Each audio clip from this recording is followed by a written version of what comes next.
اور حضرت عمر جیسا بندہ 24 لاکھ مربع میل کا حکمران، اور شاہ روم کو خط لکھ کے کہتا ہے میں منت نہیں کرتا، میں حکم دیتا ہوں۔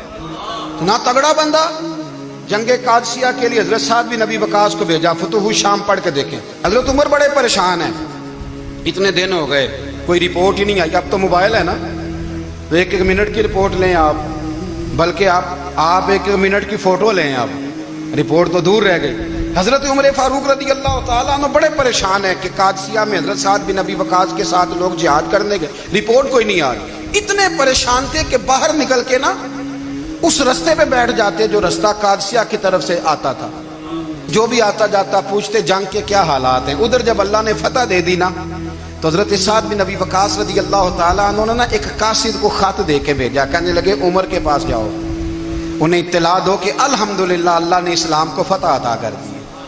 یہ حضرت عمر کو جا کے دینا، وہ بڑے پریشان ہوں گے۔ وہ جو اس زمانے میں اس طرح ہوتا تھا کہ کئی دور دور سے صحابہ جو دوسرے شہروں کے ملکوں کے رہنے والے ہوتے تھے، وہ بھی آ کے شامل ہو جاتے تھے جہاد میں۔ کوئی ایک دفعہ مدینے آیا، کوئی 2 دفعہ آیا، پھر اپنے اپنے علاقوں میں۔ بہت سارے لوگوں نے زیادہ دفعہ حضرت عمر کو دیکھا بھی نہیں تھا۔ وہ جو قاصد خط لے کے آیا تھا نا، اس نے 1 دفعہ دیکھا تھا، حضرت عمر بوڑھے ہو گئے، وہ پہچانتا نہیں تھا۔ ادھر سے وہ خط لے کے آ گیا، حضرت عمر مدینے سے باہر نکل کے اس روڈ پہ بیٹھے تھے جو قادسیہ سے آتا تھا۔ جب وہ اس آدمی کو آتے دیکھا تو حضرت عمر اٹھ کے کھڑے ہو گئے، فرمانے لگے قادسیہ سے آ رہے ہو؟ وہ کیا کہتا ہے؟ پھٹے پرانے کپڑے، ٹوٹے ہوئے جوتے، سر پہ پرانی پگڑی، کہنے لگے غلام مدینے کے رہنے والے ہو؟ حضرت عمر کہنے لگے ہاں مدینے کا ہوں۔ کہا میں قادسیہ سے آیا ہوں، الحمدللہ اللہ نے اسلام کو فتح دے دی ہے، الحمدللہ کفر کی کمر ٹوٹ گئی ہے۔ اس نے یہ بات کر کے تو گھوڑے کو ایڑی لگائی، گھوڑا دوڑنے لگا مدینے کے، حضرت عمر بھی ساتھ ساتھ دوڑ رہے ہیں۔ فرمانے لگے اچھا بتاؤ خالد بن ولید کا کیا حال ہے؟ تھوڑا آگے جا کے فرمانے لگے اسامہ بن زید کیسے ہے؟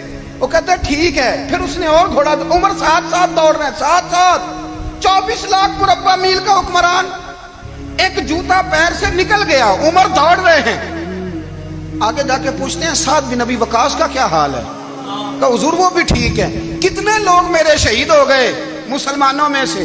کہنے لگا صحیح گنتی کا نہیں پتا، یہ لفظ ادا ہوتے ہوتے مدینے کی سرحد آ گئی۔ لوگوں نے عمر کو گھوڑے کے ساتھ دوڑتے دیکھا تو کہا امیر المومنین کیوں دوڑ رہے ہیں؟ وہ غلام چھلانگ لگا کے نیچے آیا، قدموں میں بیٹھ گیا، کہنے لگا حضور آپ نے بتایا ہی نہیں آپ امیر المومنین ہیں۔ آپ فرمانے لگے کیا بتاتا؟ میں تو اونٹ چرانے والے کا پتر ہوں، کیا بتاتا؟ وہ عمر ہوں جس نے اپنے گناہوں کا حساب دینا ہے، کیا بتاتا؟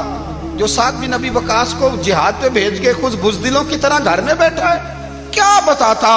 کوئی حیثیت نہیں، کوئی تار۔ تو نے اچھا کیا، تو مجاہد تھا، مجھے ساتھ ساتھ دوڑایا، تو نے اچھا کیا۔ جتنے لوگ تھے چیخیں مار کے رونے لگے۔ حضرت فاروق اعظم سے کہنے لگے عمر جب تک تیرے جلوے رہیں گے اللہ کامیابیاں ہی عطا فرمائے گا، جب تک تیرا رنگ رہے گا اللہ تعالیٰ نوازتا ہی رہے گا۔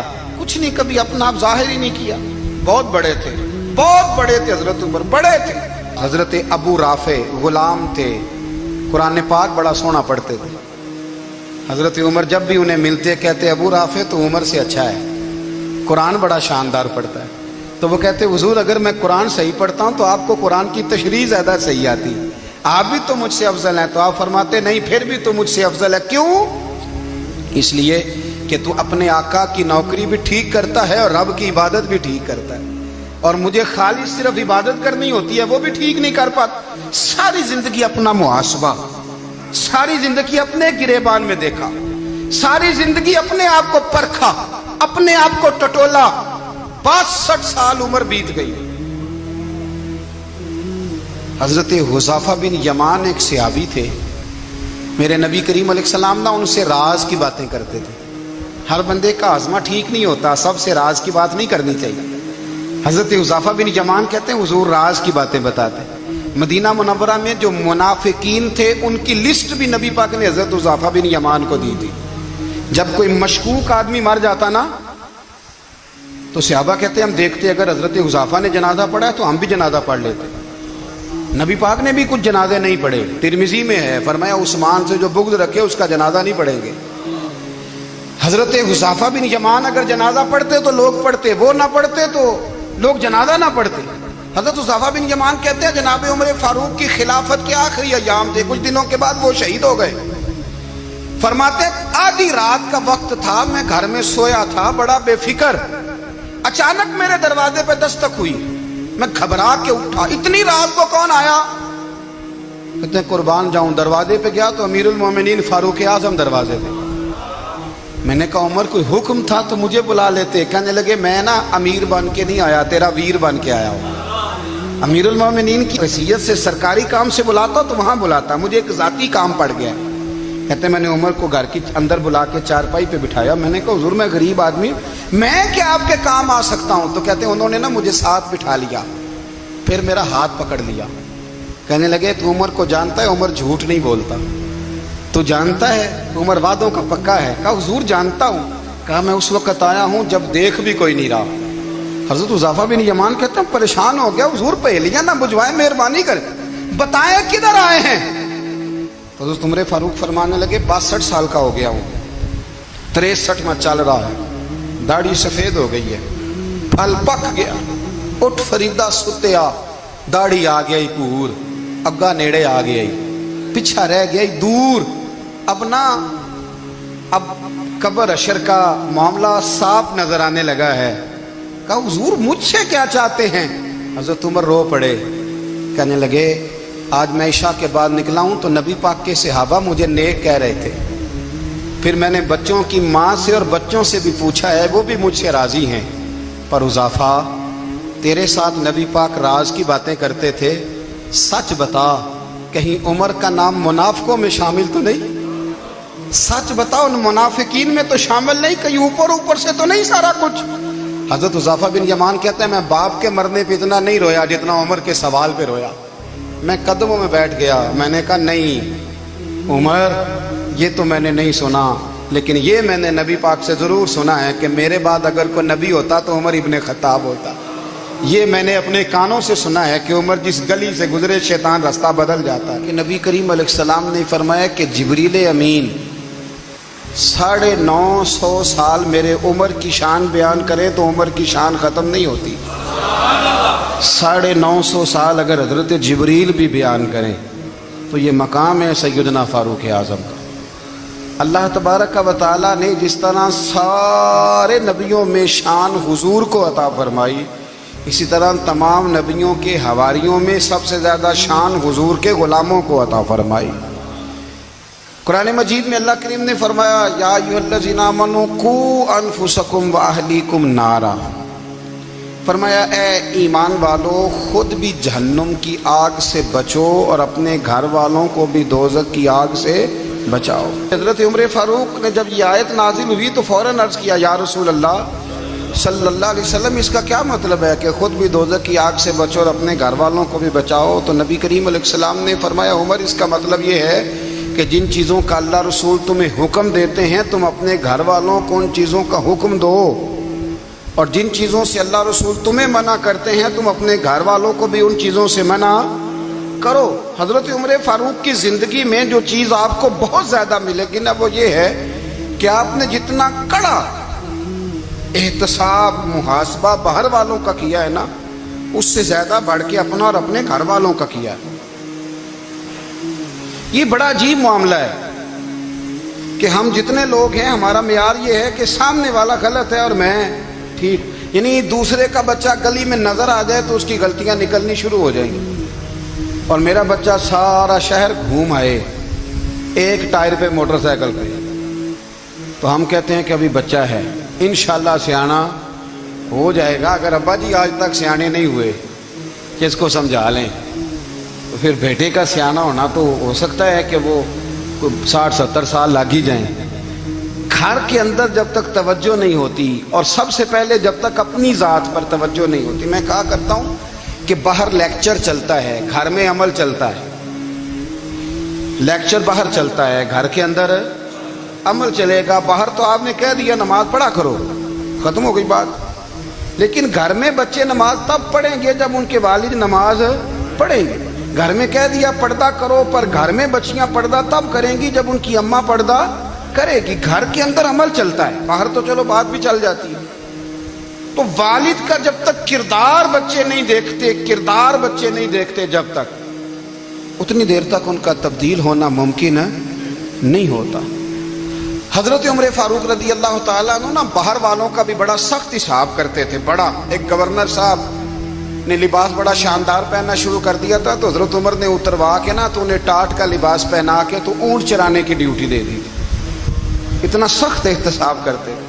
کسائی کی دکان پر بھی 1-2 گھنٹے کھڑے ہوتے تھے. جو آدمی مسلسل 2 دن گوشت خریدتا تھا نا, فرماتے تھے اس کا ٹیکس بڑھا دو, لوگوں کو دال نہیں مل رہی اور یہ روز گوشت کھاتا ہے. حضرت فاروق اعظم, اس کو جزیہ کہا جاتا تھا, یا کچھ اور معاملات ہوتے تو بڑھا دیتے تھے. مسلسل جو 2 دن آدمی گوشت کھاتا تھا, فرماتے تھے مدینے میں غربت ہے, اگر یہ والا نظام تم کرو گے تو غریب لوگ کس کی طرف دیکھیں گے. لیکن اس سے زیادہ بڑھ کر جو ان کی زندگی کا معیار اور سٹیٹس تھا وہ یہ تھا کہ اپنے گھر کا خاص خیال رکھتے, خاص توجہ کرتے. ملک شام سے اور ایران سے کچھ لوگ آپ کی خدمت میں آئے, تو وہاں سے کچھ کنیزیں بھی آئیں ان کے بادشاہ کا پیغام لے کے. شاہ ایران کی کنیز کو ملکہ نے کہا کہ نا حضرت عمر کی زوجہ کو دیکھ کے آنا ذرا کس طرح کی ہے. ہمارے ملک میں کیا کہتے ہیں, خاتون اول, باقی سارے دوؤں میں خاتون اول. ذرا خاتون اول کو دیکھ کے آنا.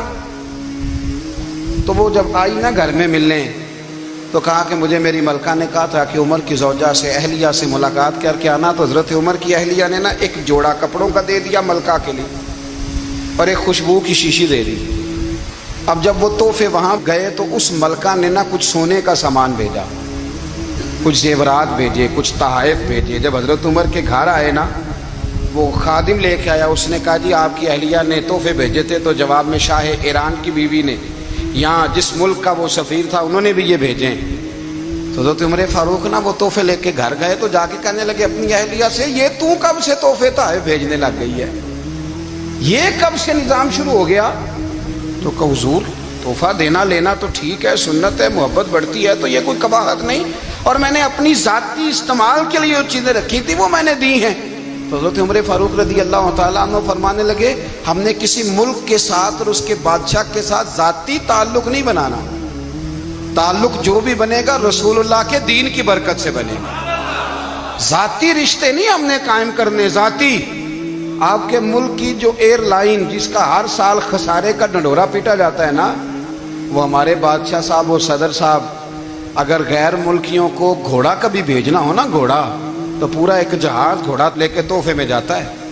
پورا جہاز غریب قوم کا یہ سرمایہ, اور قوم بڑی بادشاہ ہے, لائنوں میں لگ کے ووٹ دیتی ہے. 2 کام ہمیشہ لائن میں لگ کے کرنے, ایک بل لائن میں لگ کے جمع کرانا ہے, اور ایک ووٹ لائن میں لگ کے, تاکہ پھر پورے 5 سال لائن میں ہی لگے رہیں. مرضی سے آپ ووٹ دینا, پر جو بات درست ہے اس کو سنو. حضرت عمر فاروق رضی اللہ تعالیٰ عنہ نے اپنی اہلیہ سے پوچھا کتنے کا تھا وہ تیرا جوڑا اور خوشبو کی شیشی؟ انہوں نے کہا 3 دینار کی. فرمایا یہ 3 دینار تیرے, اور باقی جو تحفے آئے ہیں وہ تو خود کہہ, چونکہ اس نے تیرے نام بھیجے ہیں, تو کہہ کہ میں مال غنیمت میں دیتی ہوں, تو کہہ میں مسلمانوں کو کہہ. تو زوجہ ہنس پڑی, کہنے لگی میں نام بھی کہوں تو مجھے کہنا تو پڑے گا ہی, کہنا تو میں نے ہے ہی, کیونکہ سامنے عمر فاروق ہیں, لہذا فرمایا کہہ دیتی ہوں میں نے دیا خزانے کو. حضرت عمر نے جمع کرا لیا. بھائی یہ کیا بات ہوئی, میرے گھر والے جو مرضی کریں, ان کا معیار زندگی جس طرح کا مرضی ہو. اور حضرت عمر ایک جملہ کہا کرتے تھے, اللہ کرے کہ یہ باتیں اس دور حاضر میں ہماری سمجھ میں آئیں. حضرت عمر فاروق رضی اللہ تعالیٰ عنہ اپنے بچوں کو فرمایا کرتے تھے کہ بہت آدمی کو بھوک لگی ہو نا, اور پھر اس کی پسند کا کھانا پکا ہو, جتنے شوق سے وہ اس کھانے کو دیکھتا ہے نا, فرمایا اس طرح پوری قوم اپنے بادشاہوں کے خاندان کو دیکھتی ہے, اس تیزی کے ساتھ دیکھتے ہیں کہ ان کے گھر میں کیا ہو رہا, ان کا معیار زندگی کیا ہے, ان کا سٹیٹس کیا ہے. آپ کے بچے دونوں کاروبار کے لیے مصر گئے, ایک بہت بڑا قافلہ گیا مدینے سے مصر تجارت کے لیے. تو یہ گئے تجارت کے لیے, تو حضرت عبداللہ ابن عمر, حضرت عبید اللہ ابن عمر, حضرت عمر کے دونوں بیٹے گئے. جناب عمر فاروق کے بچے جب وہاں پہنچے تو مصر کے گورنر نے نا لوگوں کو تعارف کرایا کہ یہ عمر فاروق کے بیٹے ہیں. ایک چھوٹی سی بات کر دوں, یہ چودھری کے بیٹے کو کون بتاتا ہے کہ تو چودھری کا بیٹا ہے؟